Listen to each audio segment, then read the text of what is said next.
Welcome. Thanks for joining us. I'm Andrea Hill, CEO of Hill Management Group and the Works brands, and I'm joined by my friend and frequent collaborator, Tanya Nisguretsky, who is the CEO and founder of VDB, Virtual Diamond Boutique. And we are having a series of, we're always having this conversation, and so we decided to have this conversation with you about the state of the jewelry industry, where we've been, what's been happening leading up to COVID, how COVID is affecting us as an industry, and what things are likely to look at like, particularly as it comes to buying and selling in this new reality that we are finding ourselves in. So that's what we're doing. And say hi, Tanya, because I just did all the talking. Hi, Andrea. Thank you so much for the intro. We're very excited to be here with you and to do these 3 episodes and hope you'll get some good value out of it. Welcome back to our third and final episode of this conversation. What Tanya and I would like to talk with you now is about tools for success and how you can use additional tools to make your organization more successful using digital tools for selling, both virtually and in the store. And the first thing that I want to share is the importance of having a great CRM. So CRM stands for Customer Relationship Management. And it's a tool that will help you manage all of your internal communications and organize activities and help your employees stay organized and on point as well. So it's a management tool that you use to manage your customer relationships and your internal staff. A lot of times people think CRM is just about like knowing when your customers' birthdays and anniversaries are. And that was the idea of CRM back when it first got introduced in the late 90s. But we have gone way past that now. So CRM systems today, they will tell you when your customer's birthday is, no problem. But they will also help you see very quickly what the last thing your customer did was. Did they place an order? Did they make a call to find out something about a service or a product? You can see which of your social media channels they're interacting with you on. So you know that this particular customer is always responding to these types of posts or having conversations with your social media team. So you can see what their social activity is. It helps you run your email campaigns, and then you can see all of your individual customer behaviors related to those campaigns. Not just did they open the email, but did they click on anything? What did they click on? And what happened after that? What form did they fill out? Or did your salesperson then talk to them and remember to put the note in the system? These are the basic offers of all good CRM systems today. Then you can assign certain customer tasks to certain people within your organization or to yourself. You can keep track of what's done, what's not done. You can monitor complex sales transactions through your CRM, like where something is in the production process or where it is in the repair process. So all CRM systems will do this baseline of activity. Now, there are lots of CRM systems out there, and they're all slightly different from each other as well. So if you have a sales force that's out there on the road, constantly, interacting with customers away from the office, maybe they don't come into the office very often, maybe they do all their work remotely and they're reporting back in, then something like Salesforce.com that was designed to accommodate traveling far, really extended sales organizations, that might be the solution for you. If what you do is much more inside sales and lots of marketing, lots of social media, lots of rich content, then you're going to look at something like a HubSpot or a Green Rope or, something on that end of the CRM spectrum. So they all should offer that baseline that I just discussed, but they also have to be appropriately fitted to the type of business you run and how you need to manage the tool. And in the nuance is where you'll find some differences between these systems. So like I said, there are dozens of them. We couldn't possibly get into all of them here. I gave you some more well-known examples to sort of illustrate the points, but the bottom line is pick a CRM system and pick one that's the right fit for your business and your customers and the way your business works. And that can be then your baseline of management for all these other things you need to do. So that's sort of a broad thing, but next we also wanted to talk like really specific to the jewelry industry. And I need to tip it back to Tanya on that one because she's the expert in all things sourcing and sourcing management. Thanks, Andrea. But yes, as far as the CRM system, highly agree with you. We have one or a couple that we've transitioned from, and definitely can't see us running our company without it. So definitely, I think it's definitely a must-have. And then there's also, I guess, then it brings it back to the sourcing element. And, there's a lot, everything kind of like ties in together. So when you're engaging your customer online, right? So we spoke about that in the other episode. It's about having a great site with rich content, get them excited.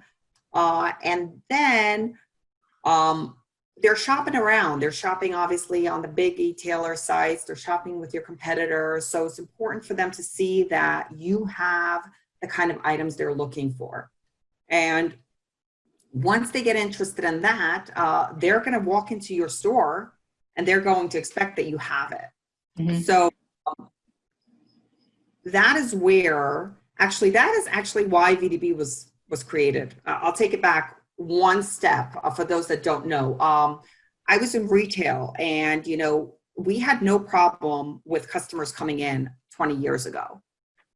Many of them came in. We did, thankfully, a lot of business, but obviously, as we all know, the foot traffic dwindled. And when they do come into your store, you want to make sure that you're going to sell them something, right? So because there's so fewer people walking to a store, you cannot afford not to sell them anything. And we all know the cost of carrying inventory is high, and we want to be very mindful of what it is we're carrying. And that's why it leads back to, first of all, having great relationships, so that way you have your go-to people, but also creating new ones. New relationships are also very important because new people come into the industry. We need to be able to support one another, give each other opportunity to connect with each other. And you know what? You might discover that this new supplier, might have something that you didn't have access to before. So it can broaden your horizons on the kind of items that you can sell. So, they walk in, and back in the day, before we had these systems, it would be based on whatever it is that you have in store. And that concept doesn't work anymore. It just really doesn't, because we're just spoiled. Customers are spoiled. That's it. Remember that, okay? You have endless choice now, and everybody knows. We want choice. Okay, so, and you can't carry everything, so you know that. So classic, back in the day, the customer walks in, and because they're so loyal, you could get an appointment and they'll come back, right? Loyalty, I don't think it's, the clients aren't as loyal as they used to be. I would say. It depends on what part of the world you're in. But you know what? If they're going to go and see something online that looks good to them, this and that, they might go shopping there. But so you have to have options. So when they come in,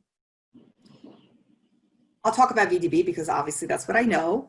But it was also created specifically for this reason. And I have a very big passion for it because I know it works. It was created. So basically, when we had our retail, we said, you know what? We actually had to close our retail store, by the way. And I think that is where the lesson is. We had a very successful retail store that had to go to an office location because we no longer needed it. We had no foot traffic, by the way. So when they would, when the customer does come in, though, you need to be able to engage them. So we created VDB, and VDB is an engagement tool. It's 100% in-store engagement tool that allows you to, first of all, create an experience for your customer. Okay, what is everybody talking about? It's about that experience. So when they're walking into your store and they're walking to somebody else's store, they're going to remember your store as, oh, that was the store that had this cool tablet that you could play around with, and I could pick my stuff. Because by the way, we've created it in a way that is so user-friendly, and it's engaging and it's fun that people can't stop playing with it. Yeah, so it is very playful. Remember, engagement. Oh, okay, I did something different in this store than I did somewhere else. Okay, so that is also, and you're giving them a vast amount of inventory. more than they're able to get online. Now you have access to hundreds and hundreds of thousands of items. So you walk them through the process. So a customer comes in and they have no idea what they want. Are you going to start pulling out 5, 10, 100 different items? No, talk to your millennial customers like they are accustomed to. They're accustomed to using technology. Show them technology, because to them it's going to be something that they're going to connect with. And by the way, we actually find that it works for the older generation too, because they actually get so excited about it. Yeah, we have retailers say, "Oh my God, the older generation actually sometimes gets more excited about it because they're not used to seeing that." So it's a way to delight them, and it's a way to excite them, and it's a way to bring you through the buyer's journey. So you take them on a journey of looking for inventory, and let's say they want a pair of earrings, right? So actually, we developed a really cool algorithm that could do that. So you find one item, and then with the click of a button, the platform actually matches pairs for you within the similar criteria. So it becomes a game. It becomes a way to connect. So now the customer is looking at this one piece and saying, do you like this? No. Do you like that? No. And it's kind of like engaging them in the process of finding their perfect match. It's all part of the story. It's all part of the engagement. It's all part of so it all works together. And in today's world, it's really a requirement. Now, let's say the customer says, you know what, I'd like a couple of these items. So you could actually create a folder and a collection for them, but they say, you know, I'm not ready to buy. I'm going to think about it and I'm going to come back, or whatever it may be. You don't want them to walk out without having some kind of way to get in touch with them, right? So the best thing to do at that point is say, no problem. Let me send you these items so you could remember them, and you could look through them, and you could speak to that with your husband, your friend, whatever it is. So what we allow you to do is actually, first of all, allows you to capture their phone number or their email. So gives you an ability to re-engage this client. Now, because if they walk down and say, you know, I'm going to think about it, and you don't have a way to ask for their phone number, they may not be reluctant to say, no, I'm not going to give you my number. But if you say to them, let me send this to you so you can do this and this with it, they're more likely to give you their phone number. It gets you past email resistance. Yep. And they're more likely to. A question? Because I know your system does this, but you didn't remember to talk about it. So if I come in with Great Aunt Geidel's diamond and I don't like the ring that it's in and I want it made into earrings, you can take care of that, can't you? Absolutely. Yeah. No. Yeah. There's ways that you could look at different designs and different settings and different systems, and you could do different things with it. So you can match it. Sorry? You can match it. So not just building the matches inside the system, you can also match another diamond. Absolutely. Yes, 100%. So what you could do is, yes, you could take the element of that ring, and you can then try to match it and find the perfect item there as well. 100%. And I love that feature, so I had to make sure you talked about it. Yeah, thank you. I appreciate that. But you know what? Let's not forget, not everybody buys diamonds, even though, obviously the majority of us love to buy and sell them, but there's also, a market for gemstones as well. So there's an ability also to do colored gemstones on the platform. So you could look and engage that customer, and then maybe you could sell them the side stones as a diamond, whatever it is. The point is that now, so now you're sharing their information. So now you've captured it. And now you can save it in the system. And let's say you went on vacation and now the customer came back. Someone else in your sales team has access to that folder. And now they could pull up, let's say it was, the client was Kevin's folder, and they can look and see what it is that you showed Kevin, and then they can find it, and you don't have to worry about losing track. It's actually a productivity tool. It actually keeps information stored safely for you, so you don't have to walk around with all these post-its and notes and put them in. What did I show this person? What did I show that person? What did they look like? It helps you streamline the process. And you know what? It's really the way that retail should be run these days. Incorporating elements of this are either free or very low cost, and it's a no-brainer. You can make it up 10 times, 20 times the amount. We actually spoke to one of our So, we do different solutions for multi-store and single store, but, we have a nice chain store that we just spoke to them. They incorporated it in a lot of their stores about a year back. And we said, well, how is it working? First of all, they said their sales team caught on to using it very easily, very effectively. It took no time for them to really understand the system, and it has helped them close more sales. At the end of the day, it streamlined the process. It has allowed them to find match pairs. They love that feature, by the way, and help them qualify the customer and close more sales. Say, this is the item you want? Yes, okay, we could have it for you. Or they could show them the item that's available in their other store as well. So it helps you also sell inventory from your other locations. And these are the kind of things you should be incorporating in your store. And that's why it's so important when I say, for us, we're not just a marketplace. We actually help you sell. I don't think our industry needs another marketplace. That's why I would never create just a marketplace. I knew that it was way above and beyond. It helps you assist in using technology to help you grow your business on a B2B and a B2C level. It's basically a B2B, B2C sales tool. Something that should be incorporated, in my opinion, in every retail store. Yep, that's cool, because honestly, when it comes to merchandising in our industry, there really isn't another productivity tool like it. I mean, if you're interested in the products that you sell, how to find them, and which things to carry, it's really just VDB.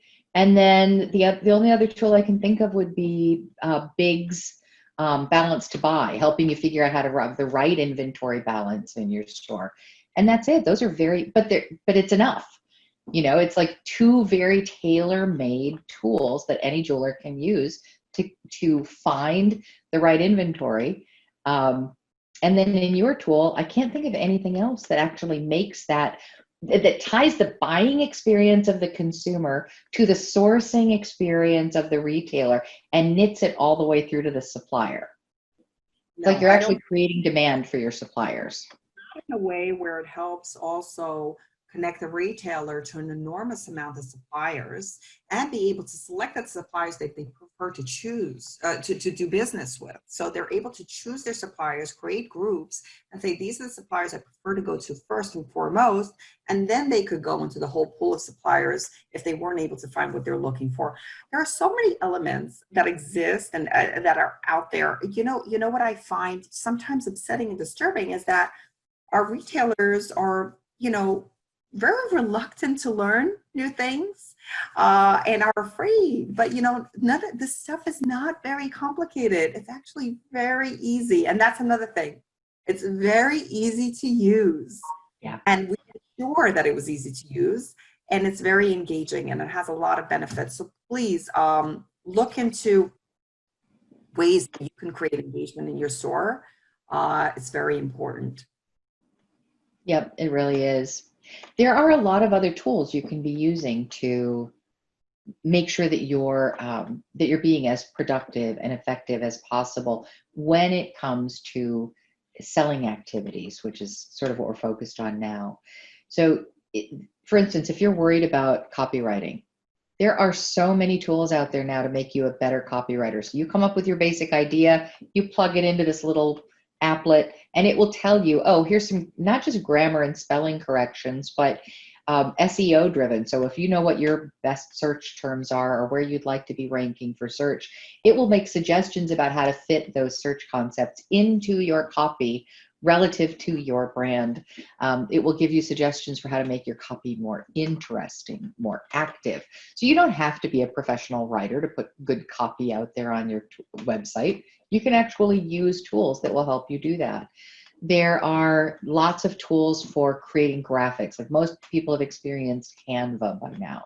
So you're not a graphic designer, you don't have a graphic designer in-house, but you know you need professional looking graphics. Use these tools to improve your social media outreach or your advertising. You can plug in the elements that are relevant to your brand. You can plug in your own colors and your own logo, but you end up with a well-designed tool that helps you make much better looking social media posts, for instance. And I say this as a person who owns a marketing company, because you don't need to pay for professional design to have every single social media post created. You can actually use these tools and do a great job yourself, and that's good for everybody.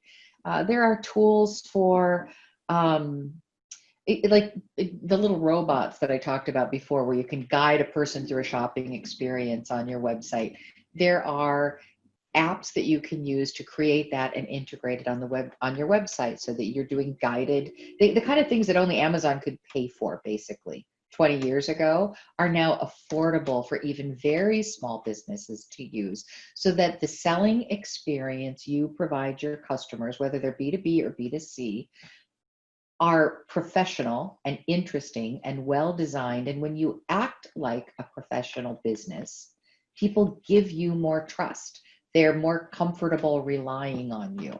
So we just want to encourage you today that there are all these copy and content and selling tools available that are affordable. And if you know they're out there, you can go looking for them. And if you know they're affordable, then you won't be so inclined to think, I can't do that anyway, it's too expensive. Most of this stuff is incredibly affordable. So we want you to go looking for tools to make your selling experience better. And that kind of leads us to where we'd like to wrap up today. Some of them are so affordable, they are basically cost you a cup of coffee a day, which is what I reference, because if you really think about it, how much is a cup of coffee a day? Depends on where you're buying it, from $2 to $5.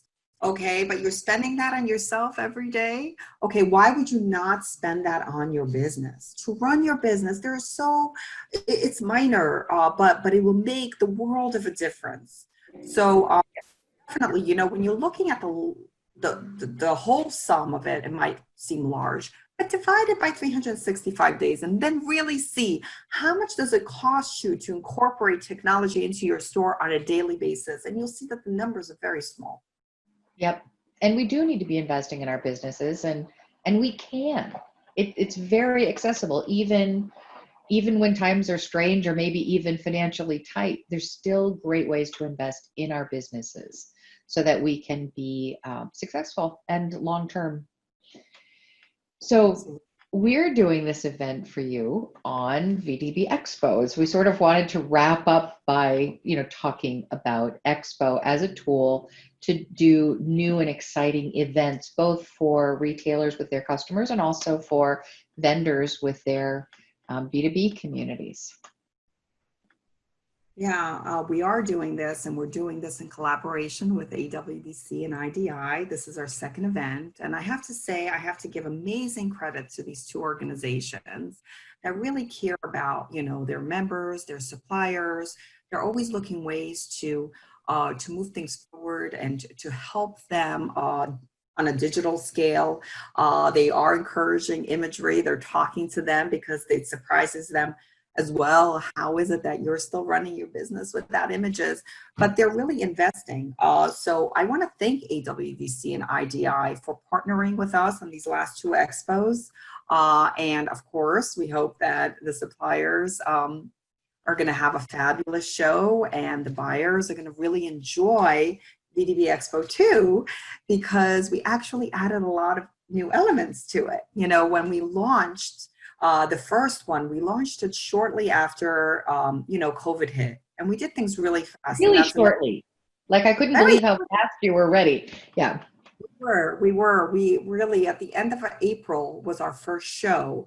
And mind you, I think we got word in mid-February, when Hong Kong canceled their show. I was in Israel when we got word of that.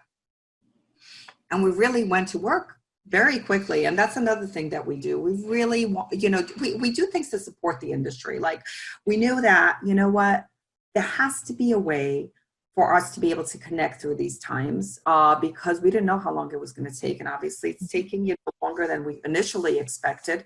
And how are we going to sustain and be able to connect with one another? So VDB Expo, in collaboration with IDI and AWC, the concept was born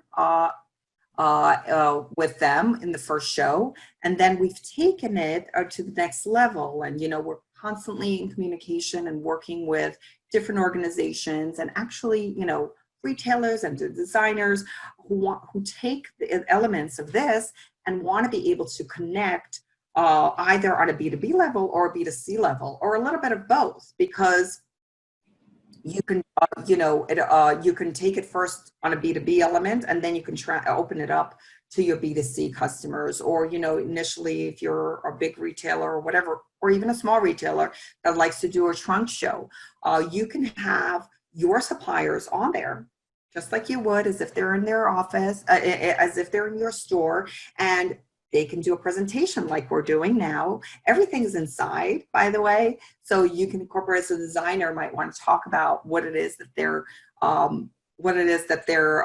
newest launch or their newest piece, or they could describe how the piece was made. And then through the system, you're also able to search the items that the designer has, or the items that the retailer has in stock. And then from there, the customer is able to engage on a face-to-face call right there, or make an appointment. So all of those elements are in one. Like, obviously Zoom is great, but it's great for that, just connection. Okay, let's meet up. Sometimes if you need to take it to the next level, where you incorporate both educational content, which is what IDI and AWC are doing with all of these seminars that they've put together, and then you want to incorporate, a searching capability to search for inventory, and then you want to tie it in with an appointment and a conversation to be able to solidify and close that sale. All of those elements together are what makes virtual trade shows happen. Obviously, a lot of companies and organizations right now have put virtual trade shows, and we know that. But I'm not saying anything bad about them. They all had their, pluses and minuses, but they didn't have all these elements together. They had a little bit of this or a little bit of that. All the of product that piece, the product's front and center here. Yeah. It all works together. It's not a little bit of this. It's not a little bit of that. It's a little bit this, and this, and that. And therefore, the magic happens. And we're really excited to be able to bring VDB Expo to the industry on any product category. And we hope that the industry survives. Well, we will survive, but thrives through this pandemic. And we only grow stronger as an industry, and we're a lot more profitable together. Profitable together is always fun. Yes.